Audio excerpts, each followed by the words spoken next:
Okay. So Gurudev, do you want to share anything before we start? I think we can start. Okay.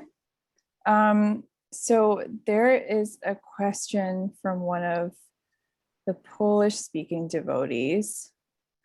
It's in the chat and I can read it. So it's from Adi Krishnadas, and he says, Guru Maharaj, in some Vaishnav books, I've read Tulsi Maharani is a forest gopi. Does that mean she is someone like a nymph? Okay. So the question is about Tulsi Maharani. Tulsi Maharani ki jai. There's another name for Tulsi is Vrinda, and Vrindavan is named after her. So she grows profusely in the Vrindavan area. Her prominence as a plant whose leaves are offered to Krishna, to Narayan, is more relative to Advaita Bhakti understanding, wherein Archan is more prominent. As I sometimes said, the prominent angas or limbs of Bhakti in our sampradaya are 3.5: Smaranam, Shravanam, Kirtanam, Smaranam, and Archanam is the half. It's not, that's to say, it's not as prominent as it is in Vaidhi Marg. And so there's this song about Tulsi and being offered to Narayan, and him not accepting offerings that don't have Tulsi, or 1 out of 64 or something he'll offer, something to that effect. But that said, the understanding of Tulsi with regard to the Raga Marg is more the identification of her with Vrinda Gopi. She is then the Gopi who is in charge of the forests. So all the fauna and the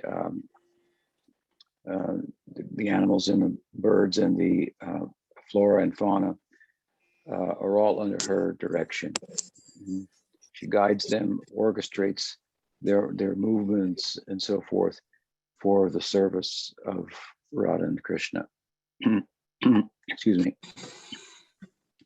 Now, typically throughout the literature, the Leela Granthas of the Goswamis, she's depicted as practically living in the forest, and along with Purnamasi, a kind of a manifestation of Leela Shakti, of Yogamaya, and so forth. At the same time, in his Radha Krishna Gaudiya Vaishnavas, Rupa Goswami identifies her with a particular family from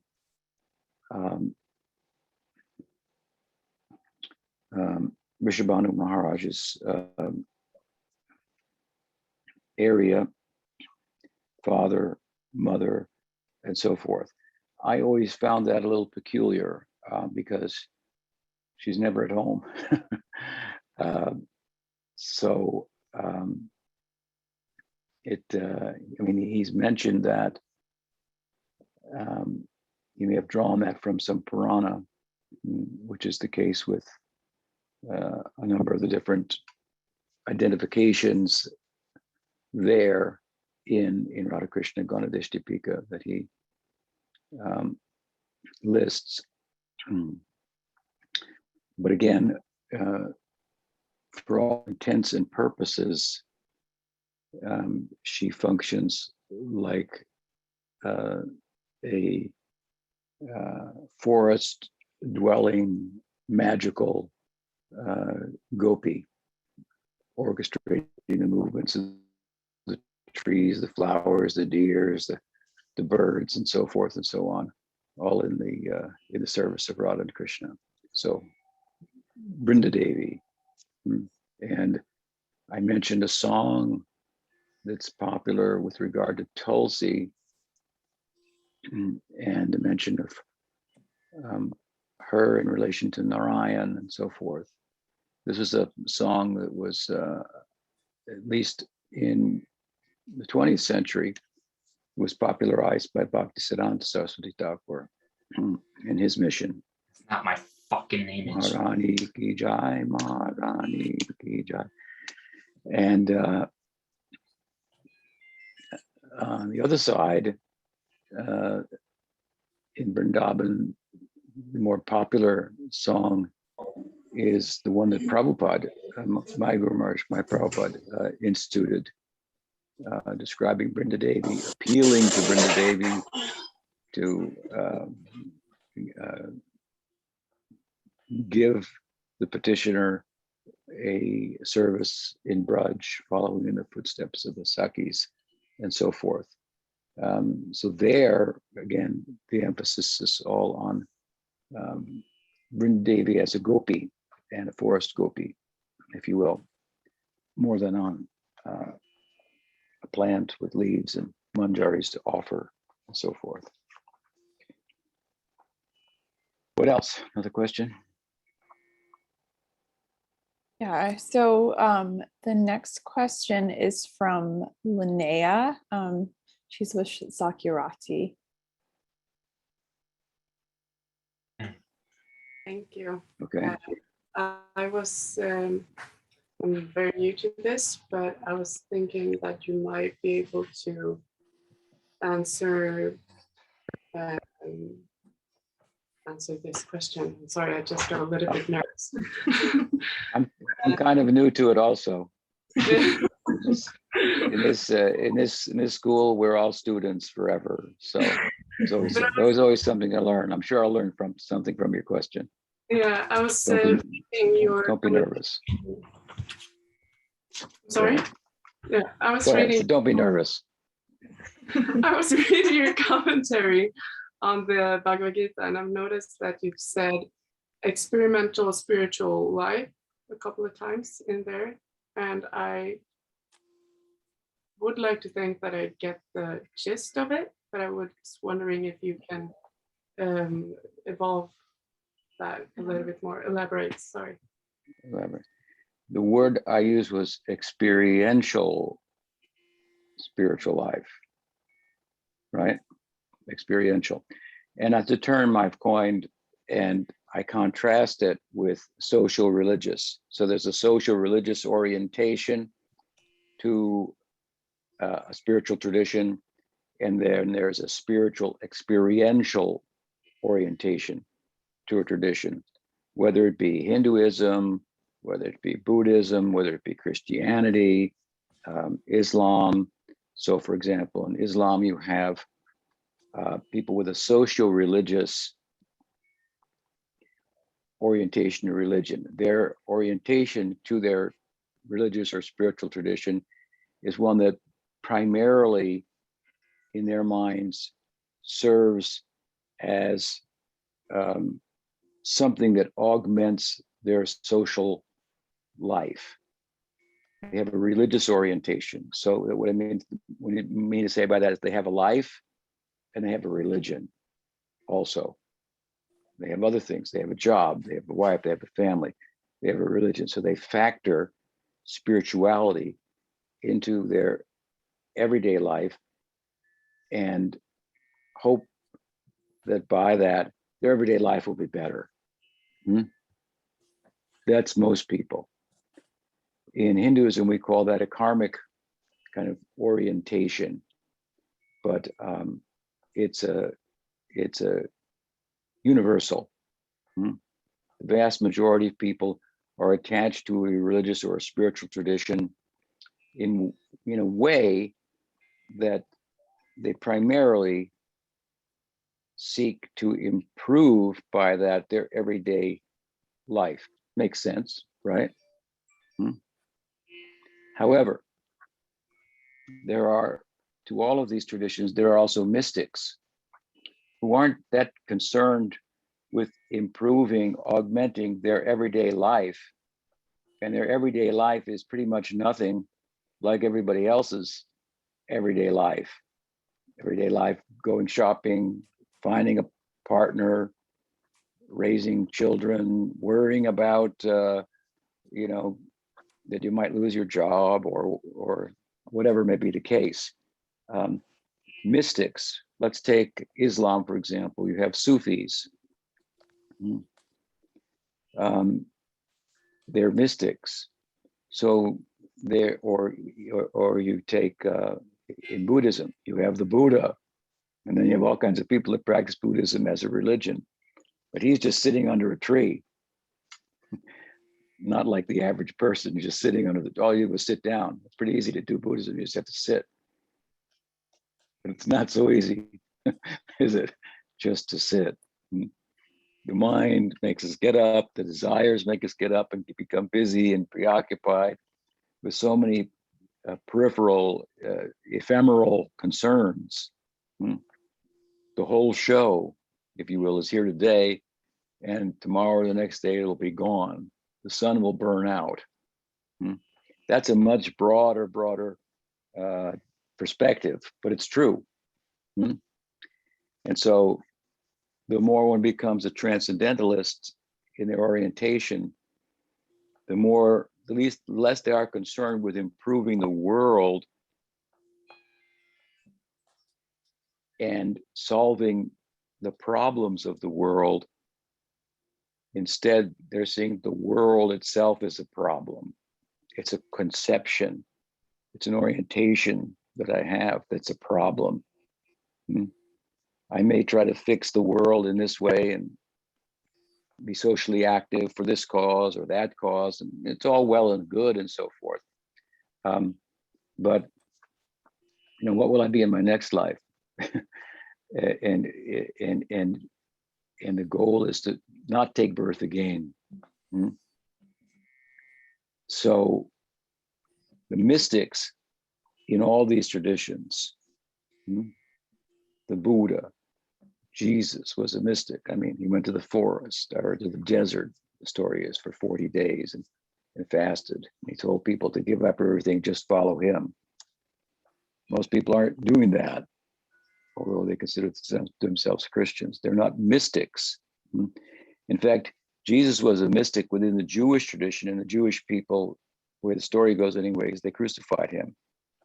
So even within the spiritual tradition, those who are mystics, who take the teachings very, very seriously and really fully apply them, they become a little estranged from the congregation, the members who are involved from a socio-religious angle of vision. I'll tell you a story. When I was younger, I was a member of the International Society for Krishna Consciousness. You may be familiar with that group, and founded by my guru. And I was serving in an ashram, in a temple in a major city in the United States. And across the street from the temple was a Presbyterian church, and a new minister came into town. He was a younger man, and he had his wife with him.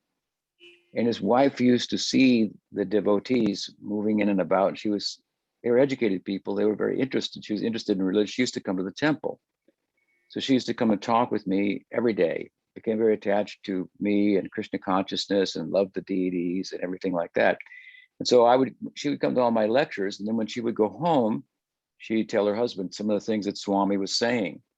And you know, the emphasis was towards renunciation, and that the world is temporary, and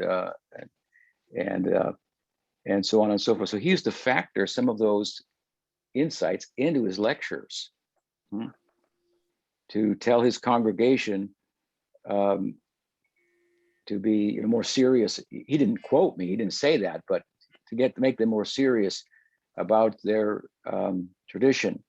And then the members got together and complained to the bishop and had him transferred to the Bahamas.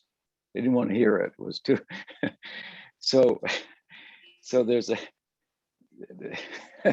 so there's a couple of there's the two basic orientations where there's a more social religious Like it can be this. Let me give you another example.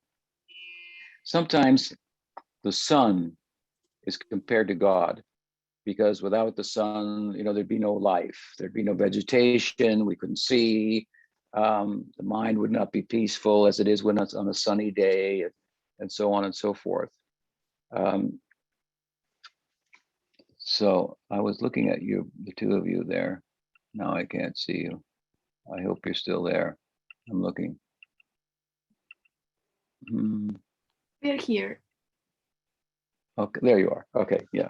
So, so if we look at the sun and think, wow, we're so dependent upon the sun. We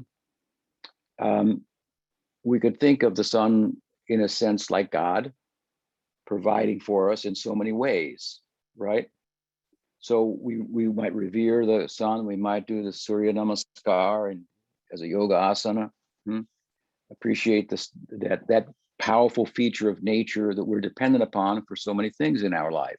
So we show gratitude, to the sun and so forth. But in that orientation, looking at the sun as a kind of a metaphor for God, most people don't think, the sun is providing all these things for us. It's very nice. But they don't think, what's going on the sun? Does the sun have a life of its own, or does it just exist for us? Does it have its own? What are those nuclear explosions going on in the sun?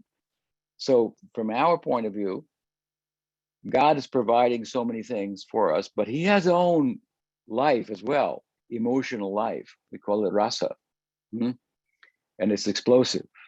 And it turns into play and lila, divine play. And that's his own life. So what he's doing for us is kind of peripheral to his own existence. But most people are only preoccupied with that. Some people have the courage, fortitude, and the interest to think, what's going on in the sun? Can I go there? Well, you have to have a sun body. You'll burn if you go there in your material body. So yeah, so if you want to enter into the life of Krishna, for example, you have to become Krishna-like. You have to differentiate yourself from your body and your psychology, present psychology, and that's quite a task. But we're involved in that. So the more that when you start to do that, you start to have a spiritual, experiential orientation to the tradition, because you start to experience what the difference between consciousness and matter really is, and what the bliss of consciousness is that you are constituted of, and the prospect of participation in the world of consciousness, if you will, and the ecstasy of all of that. So most people go to church, for example, they're not in ecstasy.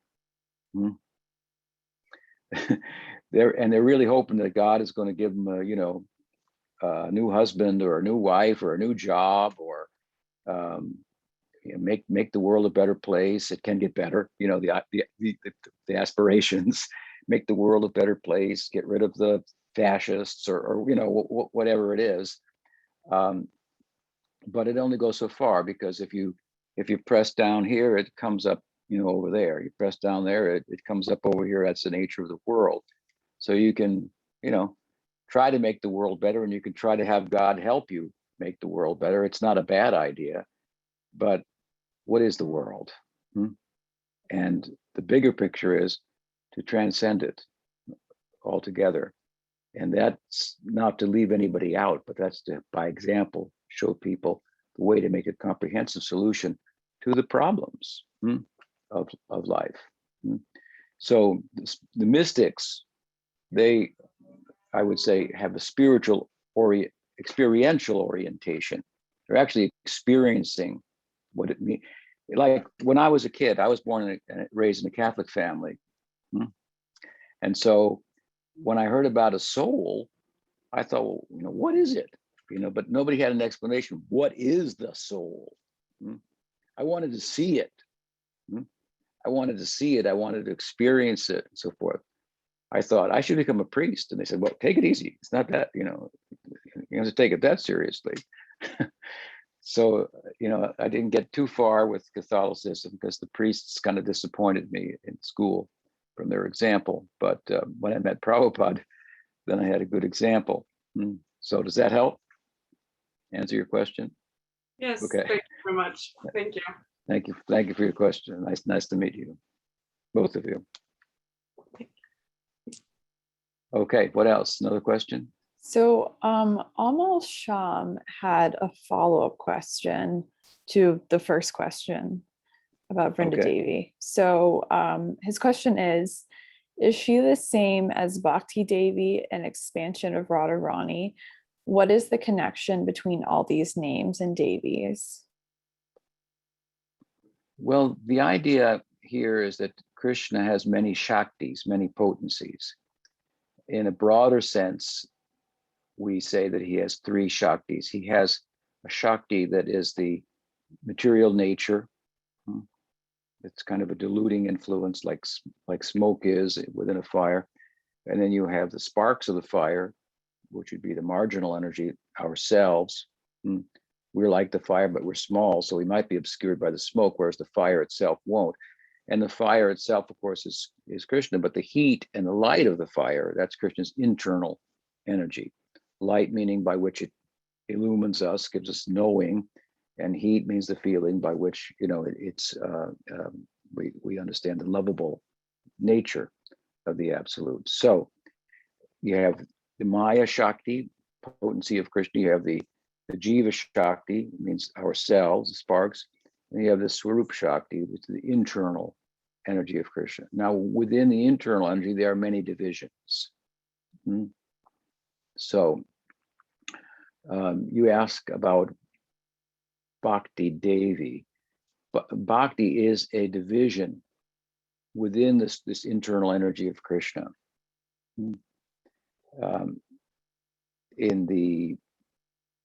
I think maybe the Paramatma Sandarbha or Bhagavad Sandarbha Jiva Swami. It's a list of, and drawing from other Puranas, other sacred texts, of so many different divisions within the internal energy. So Bhakti is one of them. Bhakti-devi is to personify. Devi means the goddess. So to personify, if you will, that particular Shakti. Typically, we think of Radharani herself, Radha herself, as Bhakti-devi, kind of the queen, the goddess of Bhakti.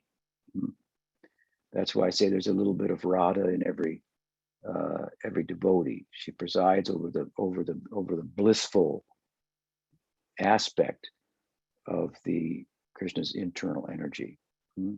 As an existential aspect, it has a cognitive aspect and a lovable or blissful aspect. So she presides over the latter, and of those three, there's a gradation. So existential, cognitive, and loving or blissful. From the existential to the blissful, there's a gradation. So since she presides over the bliss portion of bhakti, and in hierarchy that of the three that is on the top, she is sometimes or often referred to as Bhakti-devi, the queen, the goddess of bhakti. Vrinda-Devi is, Devi means goddess, so it means goddess of the forest, Vrinda. She's sometimes referred to as Leela Shakti, so she has a role in, like a stage hand in the drama of Krishna's Leela, changing the scenery, arranging things behind the scenes that Radha and Krishna might meet in the drama of their romantic intrigue in the village and so forth. And so there are many Devis, many goddesses, and basically they are a personification often of one Shakti or another, or they are amongst the younger milk maidens in the Leela. There are aspects of Radharani. So I, from your question, that's, you may be asking for more, but I'm not sure what the more might be. So from what I understand of your question, that's my answer. If you want to comment and ask further or clarify, then I'm all ears. If not, otherwise we could take another question. I was maybe going to give it a minute to see if anyone responds.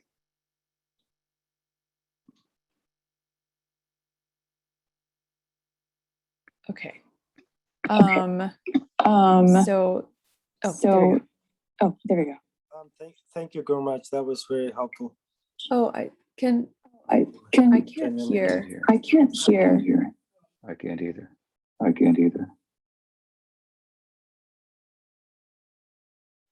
think they're trying to adjust. I just wanted to say,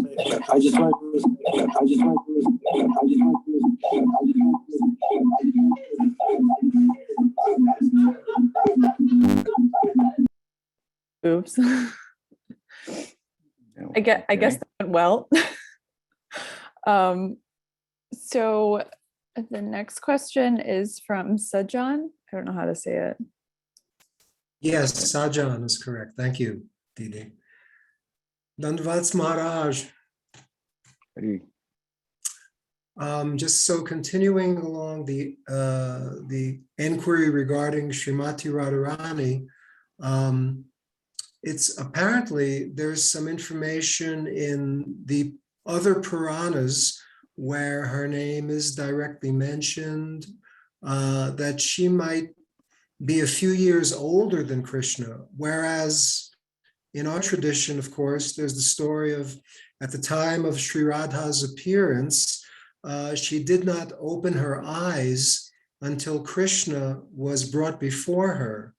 And then she opened her eyes for the first time, so that the first thing that she beheld when she opened her eyes would be Krishna himself, like that. Yeah. So, yes. So I was thinking that, and also in Srila Rupa Goswami's Radha Stuti, in one of the verses, it says that Sri Radha is the mother of the cowherd boys. And so I was thinking, well, it's a little easier to make a statement like that if she's like just a few years older, at least, than the cowherd boys, rather than 2 weeks younger or more than the other cowherd boys. And so what came to me just kind of as an impression that I wanted to just run by you and see what your impression was that perhaps in other appearances or descents, we could say, of Sri Radha and Krishna, perhaps in other universes, at other times, throughout eternity, that perhaps she was a few years older than him at other times, and at this particular time, in this particular descent, we could say that she's 2 weeks younger than him, like that. Well, I just wanted to kind of get your feedback, your impression on that. Sure.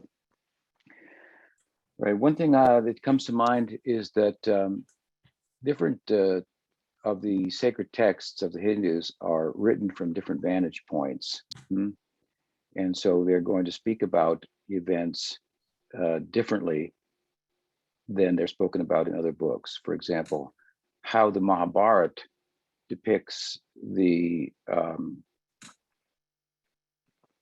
death, the passing of Maharaj Parikshit, and how the Bhagavatam does are different. That's a central event in the Bhagavatam. And of course, he becomes the inquirer who Sukadeva responds to, and that's the main text and so forth. And the way in which, of course, the Bhagavatam is distinguished from all these texts is its rasic nature, which in that it tells the story in such a way that it's just to showcase the feelings, that one might imbibe those feelings and enter the text itself. So the other Puranas, for example, are not doing that, and so they're different, and they're speaking from a slightly different angle of vision.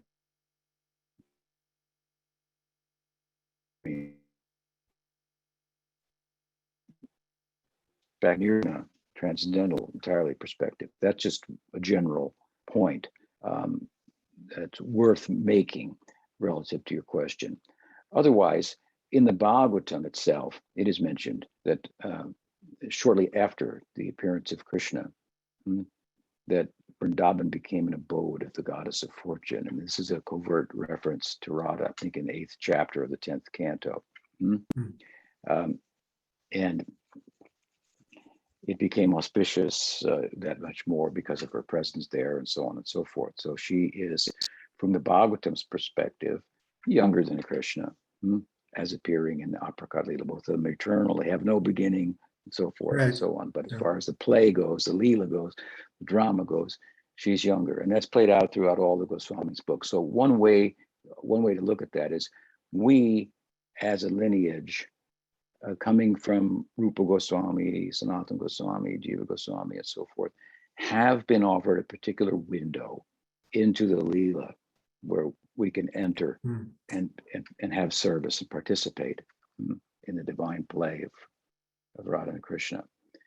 There are many windows, they're called prakashas. I call them windows, but sections, and they're all. Imagine if you go to a theater, and nowadays they have theaters, and there are many movies going on at the same time. So you go into a theater, you go into that door, that movie's always playing. You go into this door, that movie's always playing. And this one, or if you're going a long distance flight across the ocean, and they have sometimes that same facility where on one channel, this one movie's always playing, the next channel, this other movie's always playing. So all of the Leelas of Krishna are always playing all of the time somewhere, right? Yes. And so there's a particular prakash, in one sense, there are prakashas within the prakash, but particular section in which we have been given access to enter into eternally. And so there are others, and that is one way. And some lineages, other lineages, other sampradayas outside of the Gaudiya Sampradaya who are Vaishnavas may look at that particular subject, the age of Radha compared to Krishna, differently. And it doesn't necessarily have to be invalid, as you are saying. It may be in a prakash that where it shows up like that. It's possible. But our concern is with what the opportunity has been offered to us, and we should take advantage of that. Okay? Yes, thank you so much, Raj. Thank you. Shri Radhe ki jai. Jai. Okay. Another question? Yeah, Indra has a question. Let me scroll up some.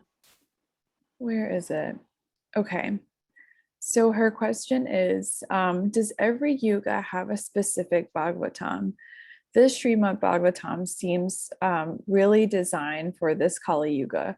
Are there like other yuga versions? Well, the Bhagavatam, in a broader context, is the story of the life of Krishna, if you will. And it's thought that there are different versions of it in the celestial realm. There are different versions of it. Let me give you an example. We have this Srimad Bhagavatam, excuse me, and it tells a story of Krishna's manifest Leela some thousands of years ago on earth.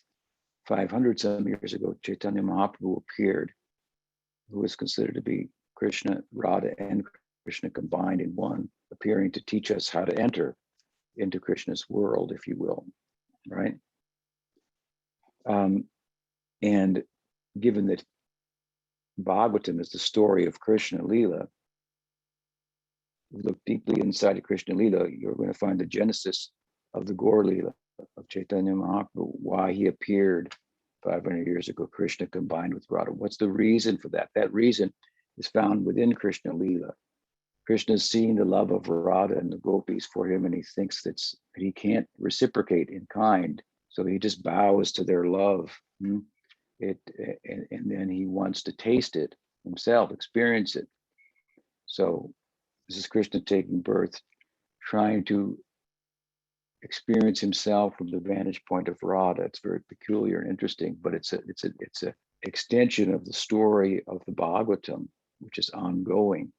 And then we have a book called the Chaitanya Bhagavat that describes that.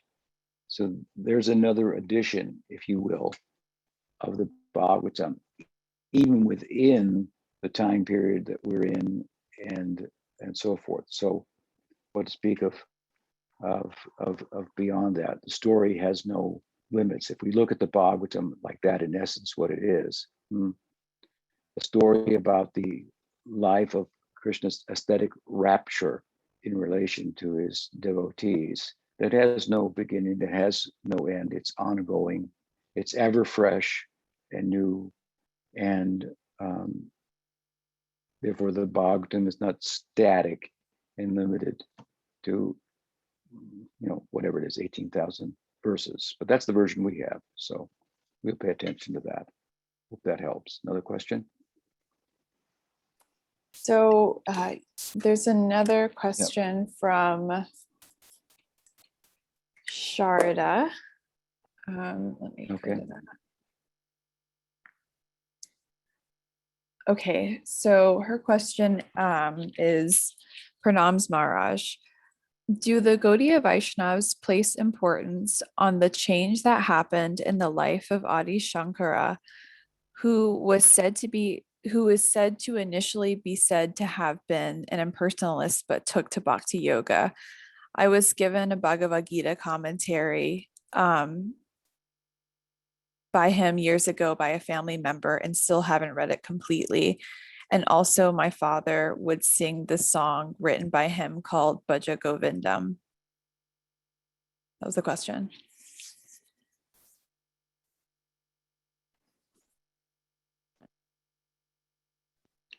You're frozen right now. Is Grudy frozen for anyone else? Or we think that Adi Shankar to Bhakti. Hello, can you hear me? You're kind of breaking up a little bit. Mm. Could you start over? Because I don't think that we heard anything. I Can just you hear heard me like, now? yeah. Okay.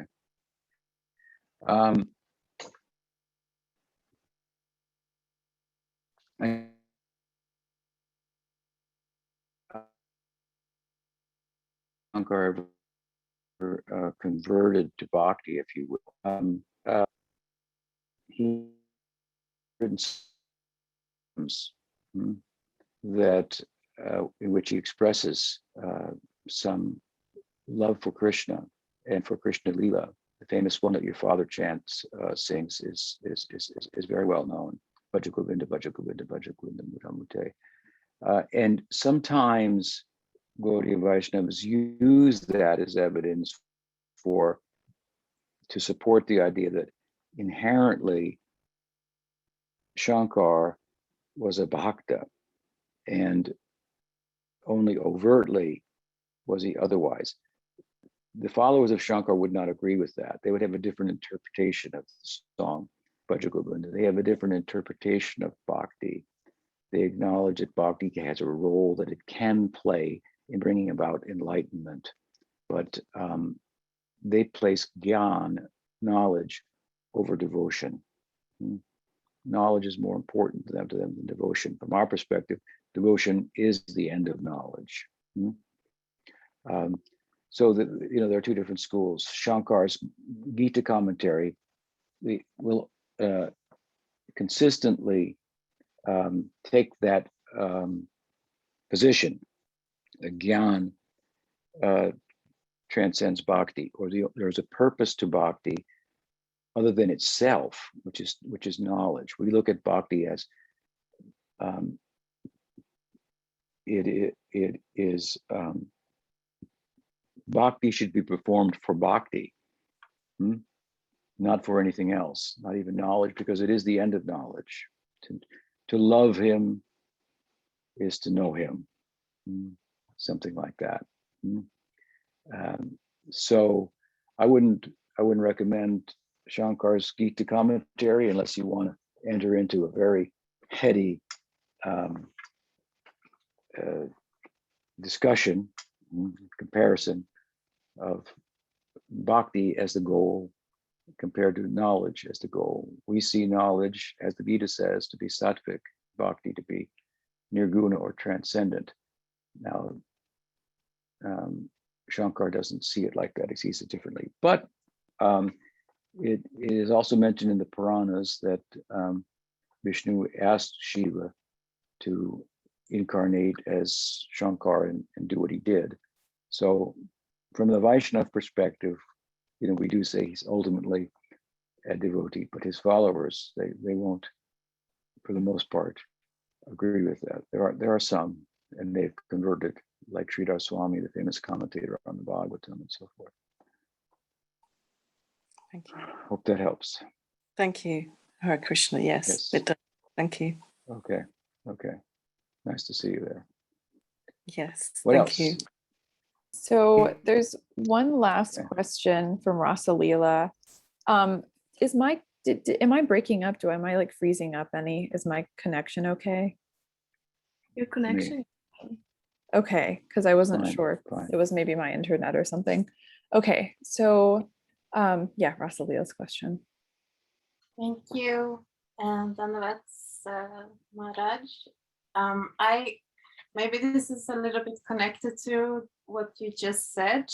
I got this question from a Christian friend today, and I thought maybe you can give a much more profound and deep and beautiful and poetic answer to it than I can.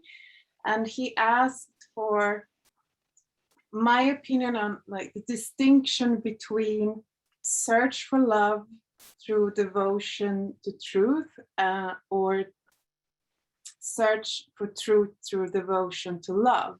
Like, what is the distinction there? And The distinction between, could you give me that again? The distinction between searching for love through devotion to truth, or searching for truth through the devotion to love. Let me put it like this.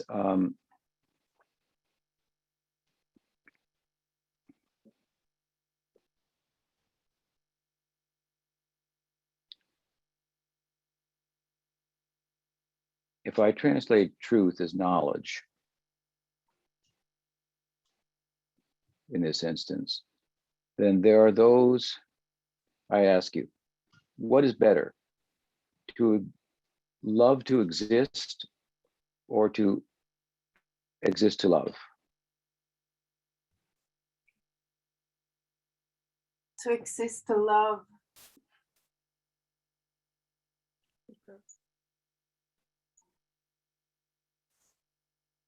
No. I sense makes more of you as well. So some people love in pursuit. Yeah, am I back? Can you hear me? Some minutes. Yeah, can you start over? Okay. I was saying that some people, they engage in love or devotion to find truth, to arrive at knowledge. And in the context of the Hindu traditions, it would be that knowledge would be the knowledge of what I am, beyond appearances of what I am that can be illusory. So I'm an Atma, not a body or a mind. I'm a unit of pure consciousness, and I'm eternal, right? I have a capacity to know. I have a capacity to love. So now I'm living and with some trepidation because I might die just walking across the street. I have to eat, so I have to keep busy to find food and so on and so forth. My existence, material existence, is threatened. So there's a kind of a current of fear, perceived or unperceived, and anxiety that runs throughout all of life in this world. So now imagine if you could come to the truth, not only theoretically realize it, but that's huge. What a relief that would be. All your anxieties would go away. We're always trying to be something because we don't know what we are. What we are is more than what we could ever think in our mind that we could be. If we get good insight from beyond the mind, from sacred texts and saintly persons, then we can embrace with our minds an idea that transcends the limits of the mind and what the mind could come up with. I could be this, I could be that, I could be that. When I was very young, I used to sit in California in the redwoods and think, what will I be? And everything I thought it out as far as I could, what that would be like. And then I got disappointed. I went back and started from scratch. So I ended up becoming a monk. So it worked out. But the point is that if you can come to the truth that what you are is not a mind, thoughts, or a thing, things and thoughts about things, this is all just illusory. The things, you married a Prince Charming and you turn into a monster. What can be done? It happens. Just like in dreams, real life is like that too, only over extended period of time. So if you could come to self-realization, realize that I'm eternal. Wow, what a relief that would be. That would be blissful in itself, in that it was the end of all suffering, in the least, right? So you could really love to exist.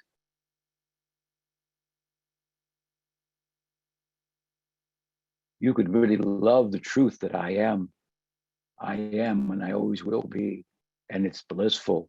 I don't have to get anything. I don't have to add anything to myself.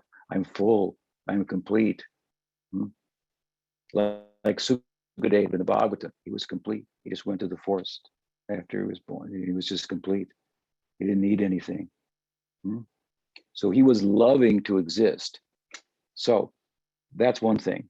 So loving for truth. Now, I'm not sure exactly how you put it in your question, but I hope I'm answering it.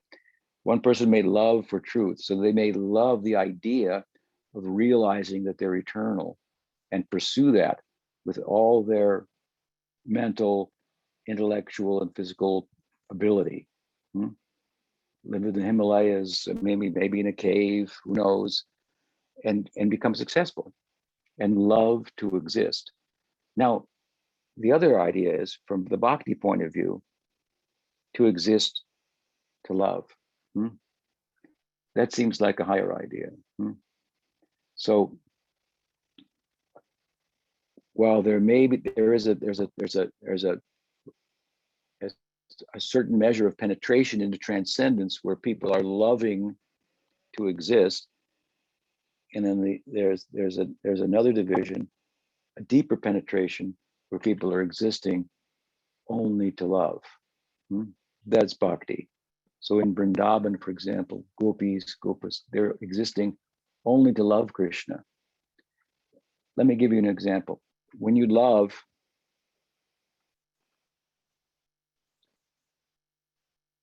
you're not very worried about your existence. You could live in the hollow of a tree. If you love someone, there you are. You don't need anything. It makes knowing and it makes existing less important. So Vrindavan, for example, is depicted as a simple village place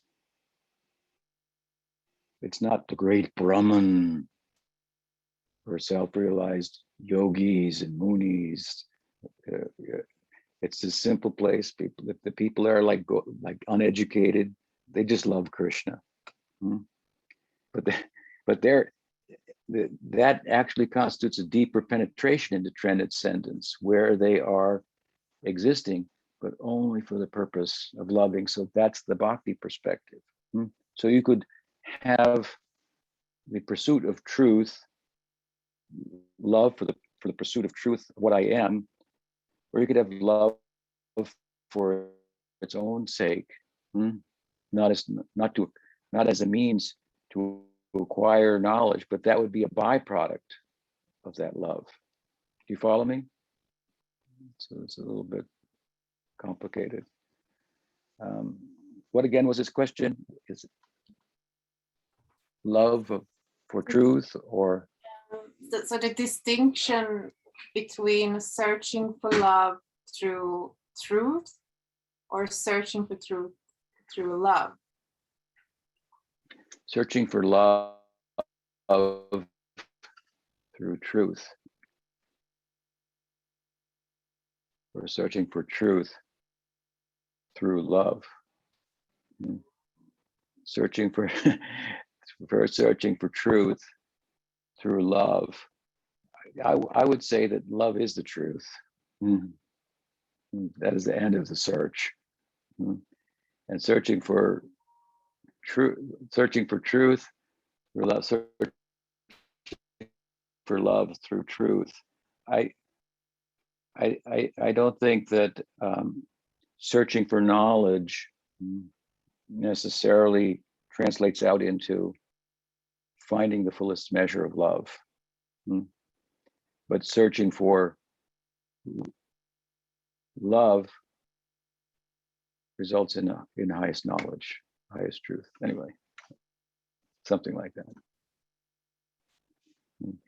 We should love for its. Our love should be wise. So we want to love forever. We have to have an object that we love that's going to exist forever. You want to love forever after, right? And they lived happily forever after, and so the movie ends.